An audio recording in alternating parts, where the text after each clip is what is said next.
Hello, আজ হলো 28শে March. আজকে আমাদের সোনাইয়ের জন্মদিন। দেখতে দেখতে কত বড় হয়ে যাচ্ছে আমাদের খুশি। আজকে তার 4 বছরের জন্মদিন।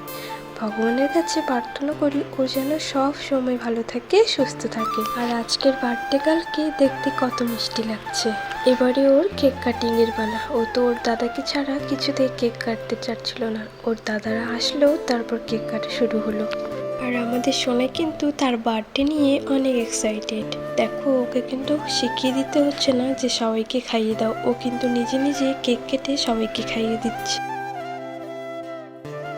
তারপর ওর ছোট পিপি ওকে কেক খাইয়ে দিল। এবার আশীর্বাদের পালা। প্রথমে ওর বম্মা ওকে আশীর্বাদ করে নিল। এবারে ওর ঠাম্মি আর ওর দাদানোকে আশীর্বাদ করবে। তারপরে ওর মা বাবা ওকে আশীর্বাদ করে নিল। তারপর আমি আমার গিফটটা ওকে দিয়ে দিলাম। ও বড় পিপি আর পিসুর কাছে আবদার করেছে ওর একটা স্কুল ব্যাগ চাই, আর সেটাই তাকে দেওয়া হলো। আমাদের সোনাই আজকে ভীষণ খুশি হয়েছে।